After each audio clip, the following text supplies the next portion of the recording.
Parliament సమావేశాలు జరుగుతున్నాయి. లోక్సభ, రాజ్యసభ వివిధ అంశాలపైన చర్చలు కూడా జరుగుతున్నాయి. నిన్న సోనియా గాంధీ గారు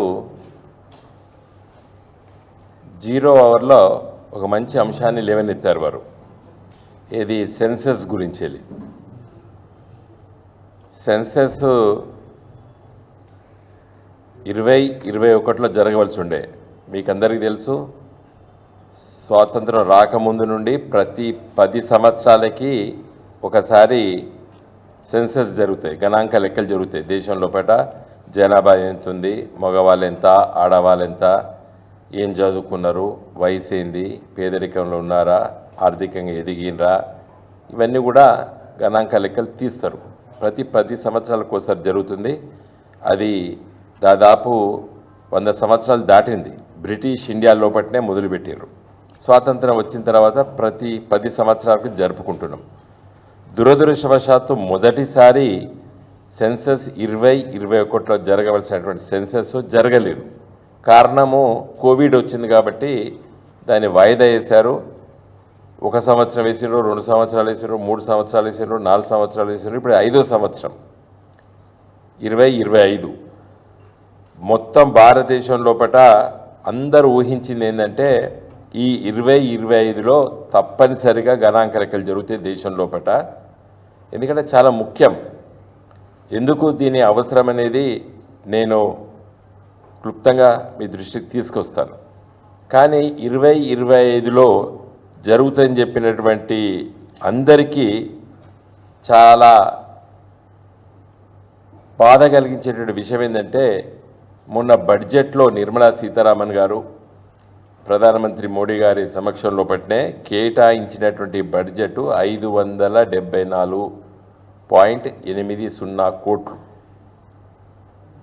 అదే 2019లో ఇదే ప్రభుత్వం, మోడీ గారి ప్రభుత్వమే బడ్జెట్లో 8754.23 కోట్లు కేటాయించింది. ఎప్పుడు 2021లో బడ్జెట్ మన గణాంక లెక్కలు జరగాల కాబట్టి ఆ విధంగా వారు ఆలోచన చేసిండ్రు. ఆ విధంగా మరి నేషనల్ పాపులేషన్ రిజిస్టర్ అని చెప్పి యూనియన్ క్యాబినెట్ డిసైడ్ చేసింది. డిసెంబర్ 24, 2019లో డిసైడ్ చేసిండ్రు. ఇంత బడ్జెట్ 8754 కోట్లు మేము కేటాయిస్తున్నాము గణాంక లెక్కలకి అని చెప్పారు. పాపం దురదృష్టవశాత్తు ఏంటంటే నెక్స్ట్ ఇయర్ కోవిడ్ వచ్చింది కాబట్టి పెట్టలేదు. మనమందరం కోవిడ్ వచ్చింది కాబట్టి ఎవరేం పని చేయలేరు. ఎందుకంటే ఇల్లు తిరగాలి, టీచర్లు, ఉద్యోగస్తులు, అది పెద్ద ఎక్సర్సైజెస్ కాబట్టి వద్దులేండి అని చెప్పి వాయిదా చేశారు. అందరూ కూడా దాని గురించి వెళ్ళి ఇవ్వలేదు. కానీ ఈ గణాంక లెక్కలు తెలవకపోవడం వల్ల అతి ముఖ్యమైన అంశం ఏంది, ఈ భారతదేశం లోపల ఎంతమంది మరి పేదవాళ్ళు ఉన్నారు, తర్వాత ఆర్థికంగా మరి ఎక్కడ ఎవరిని ఏ విధంగా ఆదుకోవాలి, ఏ విధమైనటువంటి విద్యా విధానం తీసుకురావాలి, ఏ విధంగా ప్రతి కుటుంబాన్ని అభివృద్ధి వైపు తీసుకెళ్ళాలి అంటే ఈ స్టాటిస్టిక్స్ అనేది చాలా చాలా అవసరం. ప్రభుత్వాలకి, ముఖ్యంగా అధికార యంత్రాంగానికి, రాజకీయ నాయకులకి, ప్రధానమంత్రి గారు కానీ, కేంద్రంలో క్యాబినెట్ కానివ్వండి, రాష్ట్రాల్లో ఒకట ముఖ్యమంత్రి కానివ్వండి, క్యాబినెట్ కానీ, ఈ గణాంక లెక్కలు స్టాటిస్టిక్స్ ఉంటేనే మనకు అర్థమవుతుంది ఈ దేశం ఎటువైపు పోతుంది, ఎక్కడ ఇబ్బంది ఉన్నది, ఎక్కడ ఆదుకోవాలనేది తెలుస్తుంది. ఇప్పుడు గుడ్డెద్దు చేన్లో పోయినట్టు పోతాడు మోడీ. మన సామెత ఉన్న తెలంగాణ, గుడ్డెద్దు చేన్లో పోతున్నట్టు పోతుంది. ఎటు పోతాడు, ఎటు తీసుకుపోతాడు ఎవరికి తెలుస్తలేదు. ఒక ఊహా ప్రపంచంలో తిరుగుతున్నాం.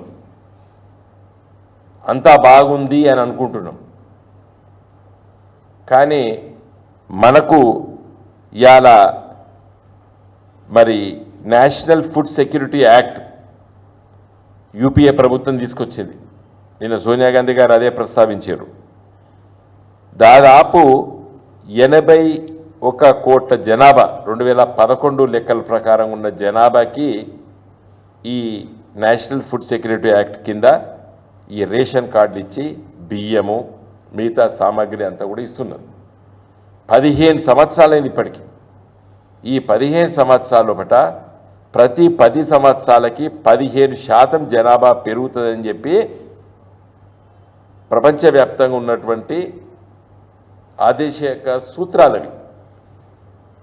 ఇలా 15 ఏళ్ళైంది, దాదాపు 20 కోట్ల జనాభా 100% పెరిగింది. దాంట్లో పేదరికంలో ఎంతమంది ఉన్నారంటే దాదాపు 10 కోట్ల మంది ఉన్నారని చెప్పి ఇవాళ మరి సామాజిక శాస్త్రవేత్తలు విశ్లేషిస్తున్నారు, ఎకనామిస్టులు చెప్తున్నారు. మరి ఇన్ని దాదాపు 15 నుండి 15 కోట్ల జనాభా వరకు తప్పనిసరిగా ఉంటారు. ఈ జనాభా మరి దైనందిక జీవితం లోపల నిత్యావసర వస్తువులు మరి ఈ నేషనల్ ఫుడ్ సెక్యూరిటీ యాక్ట్ చట్టం ప్రకారంగా రేషన్ కార్డులు ఇవన్నీ కూడా ఇవ్వవలసిన అవసరం ఉంటుంది. మరి మోడీ గారు తప్పించుకోవడానికి ఇవన్నీ తప్పించుకోవడానికి ఈ గణాంక లెక్కలు సెన్సస్ చేయడం లేదా అనేది ఒక అభిప్రాయం కలుగుతున్నది. ఇదే సందర్భంలో మరి ఎందుకు చేసినారు ఇది, ఈ డిలే ఎందుకు జరుగుతుంది అంటే రాజకీయంగా కుల ప్రాతిపదిక కులాలను కూడా గణాంక లెక్కల లోపల చెప్పాలి, చేర్చాలని చెప్పి ఒక పెద్ద డిమాండ్ ఉన్నది. మరి దీన్ని తప్పించుకోవడానికి చేస్తాడా మోడీ? సెన్సస్ అనౌన్స్ అయితే ఇలా క్యాస్ట్ బేస్డ్ సెన్సస్ చేయాలని చెప్పి డిమాండ్ ఉన్నది దేశం లోపల. మరి దాన్ని ట్యాకిల్ చేయడం లోపల ఇబ్బంది పడుతున్నాయని చెప్పి తప్పించుకోవడానికి ఈ గణాంక లెక్కలు వాయిదా చేస్తున్నాడా? అంతే కదా అర్థం చేసుకోవాల్సింది. తర్వాత అడ్మినిస్ట్రేటివ్గా ట్రైనింగ్ అయి ఉన్నారు. ప్రతి జిల్లా కేంద్రంలో కలెక్టర్లు కింద సిబ్బంది దాదాపు ట్రైనింగ్ అయి ఉన్నారు. ఇప్పటికీ వాళ్ళకు మంచి ఈ టూల్స్ కూడా ఇవ్వడం జరిగింది. ట్యాబ్స్ ఏదైతే ఉంటుందో అది కూడా కరెక్ట్గా రెడీ అయి ఉన్నాయి. మన కొత్తగా ఆర్డర్ ఇవ్వాల్సిందే, ఎందుకంటే 2021 చేస్తామని చెప్పి ప్రభుత్వం సన్నద్ధమై ఉన్నది. వెనుకట్లాగా కాగితాల మీద రాసుకొని తిరిగి లేదు. ఒక 100 మందికి ఒక ఎన్యూమరేటర్ ఉంటాడు, 100 మందికి ఆయన టైం ఇస్తారు, తిరుగుతారు. దెబ్బన ఎవరైనా మనం డోర్ లాక్ వేసుకున్నా కూడా అదే ఈయన చెప్తుంది, పొద్దున నువ్వు నిన్న వేనవు ఆ డోర్ లాక్ వేసుకున్నాడు మళ్ళీ ఇలా ఓ అని చెప్తుంది, ఆ ట్యాబ్లో గుర్తు చేస్తుంది. మొత్తము మండలము, జిల్లా, రాష్ట్రము, కేంద్రానికి ఒకటేసారి మెసేజ్ పోతుంది. ఇప్పుడు మన వాట్సాప్ మెసేజ్ లాగా గణాంక లెక్కలు ఏడాది లోపల మొత్తం తీసి పెడతామని చెప్తున్నది అధికార యంత్రాంగం. ఆ విధంగా ప్రిపేర్ అయి ఉన్నది. మరి మోడీ గారు నిన్న పెట్టినటువంటి బడ్జెట్ మాత్రం కేవలము 574 కోట్లు మాత్రమే పెట్టిండు. 8,000 కోట్ల అవసరం ఉంటే, అంటే దీన్ని వాయిదా వేయడానికి సిద్ధంగా ఉన్నాడు అనేది మనకు అర్థమవుతున్నది.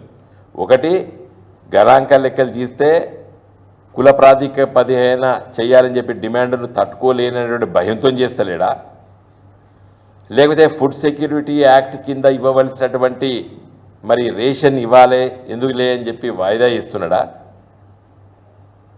ఈ 2 అంశాలు. ఇంకా 3వ అంశము డీలిమిటేషన్.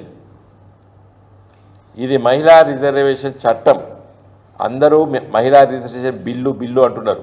బిల్లు అయిపోయింది, ఇప్పుడు ఆ చట్టం అది రాజ్యసభలో యూపీఏ ప్రభుత్వము 2013లో ఇంట్రడ్యూస్ చేసి రాజ్యసభలో పాస్ చేసింది.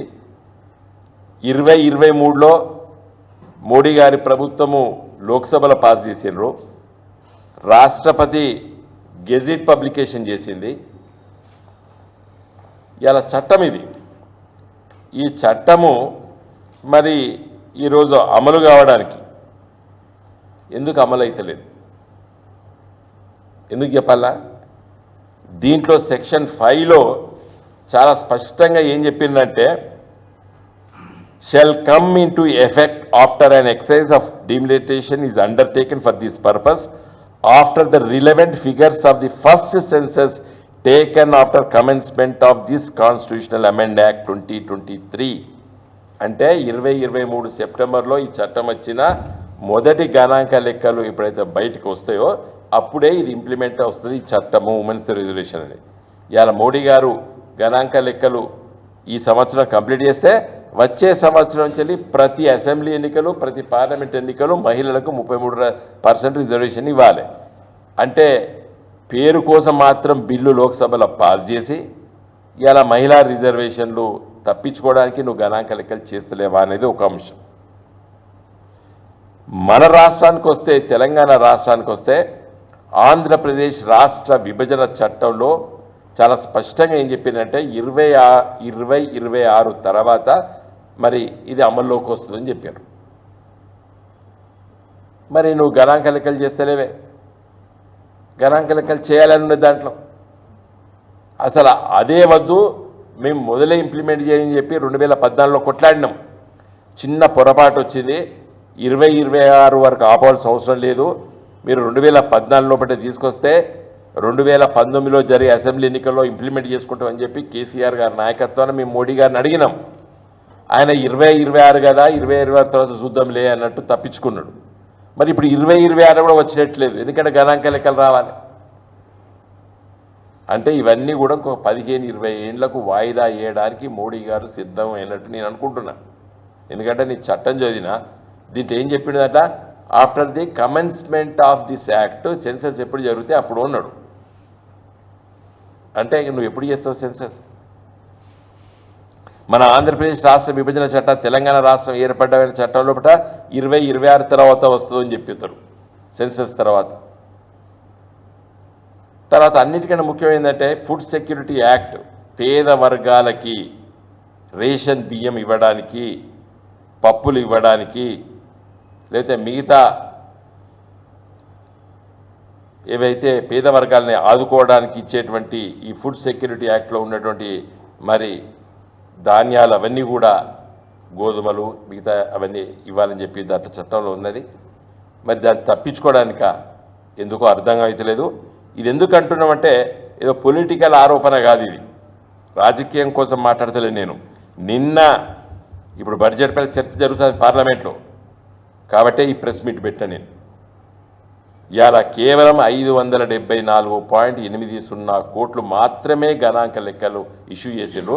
2019 లోపల ఇదే మోడీ గారి నాయకత్వాన ప్రధానమంత్రిగా క్యాబినెట్లో 8,754.23 రూపాయలు నువ్వే మీ క్యాబినెట్ ఆమోదించింది. మరి క్యాబినెట్ ఆమోదించింది నువ్వు కేటాయించాలి కదా, ఎందుకు కేటాయించలేదు? కాబట్టి మాకు ఫిషీగా అవపడుతున్నది, సంథింగ్ రాంగ్గా అవపడుతున్నది. గుడ్డెద్దు చైన్లో పోయినట్టు పోతున్నాడు మోడీ గారు. ఒక స్పష్టత లేక ఈ దేశ జనాభా ఎంతున్నది, ఏ రాష్ట్రాల్లో పడి ఎంతున్నది, ఎవరి ఆదాయ వనరులు ఎంతున్నాయి, ఇవన్నీ కూడా మరి తప్పించుకోవడానికి, ప్రజలకు తెలియకుండా ఉండడానికి, మభ్యపెట్టడానికి మోడీ గారి ప్రభుత్వము ఈ గణాంక లెక్కలు చేయడం లేదనేది అనిపిస్తుంది. మరి నిన్న పార్లమెంట్లో మాట్లాడినటువంటి వాళ్ళు కూడా ఒకే అంశం పైన, ఫుడ్ సెక్యూరిటీ యాక్ట్ పైనే మాట్లాడింది సోనియా గాంధీ గారు. మరి నిజంగా మహిళా రిజర్వేషన్ చట్టము మరి ఆవిడనే రాజ్యసభలో పాస్ చేయించింది, లోక్సభలో పాస్ అయింది మోడీ గారు ప్రవేశపెడితే. మరి అది కూడా ఈ సెన్సస్కు లింక్ అయి ఉన్నది. Section 5 of the women's reservation act స్పెసిఫిక్గా ఏం చెప్తుందంటే, ఈ చట్టం వచ్చిన తర్వాత మొదటి గణాంక లెక్కల తెల్లారి నుండి అమలవుతుందో అన్నది. కాబట్టి మరి గణాంక లెక్కలు ఇప్పుడు ముఖ్యం. మహిళా రిజర్వేషన్ బిల్లు కాదు, మహిళా రిజర్వేషన్ చట్టం వచ్చింది, పార్లమెంట్ పాస్ చేసింది, లోక్సభ రాజ్యసభ పాస్ చేసింది, ముర్ము గారు సంతకం పెట్టిండ్రు, మొత్తం అయిపోయింది, ఇంకా ఏం లేదు. గణాంక లెక్కలు జరిగితే తెల్లారే మహిళా రిజర్వేషన్లు. గణాంక లెక్కలు చెప్తేనే దాదాపు 10 కోట్ల మంది జనాభాకి మరి రేషన్ కార్డులు వస్తాయి. గణాంక లెక్కలు వస్తేనే ఆడవాళ్ళు ఎంతమంది ఉన్నారు, మగవాళ్ళు ఎంతమంది ఉన్నారు, ఎంతవరకు చదువుకున్నారు, ఏం చదువు చెప్పాలి, ఎట్లా పోవాలి, దేశం దిశ దశ ఆలోచన చేయడానికి ఎటువైపు తీసుకెళ్ళాలి దేశానికి అని చెప్పడానికి కావాల్సింది అతి ముఖ్యమైనది ఈ సెన్సస్. కాబట్టి ఈ బడ్జెట్ జరుగుతున్న పార్లమెంట్ సమావేశాల్లో కేంద్ర ప్రభుత్వము మోడీ గారు ఒక స్పష్టమైన ప్రకటన చేయాలని చెప్పి మా పార్టీ తరఫున నేను డిమాండ్ చేస్తున్నాను. జై తెలంగాణ.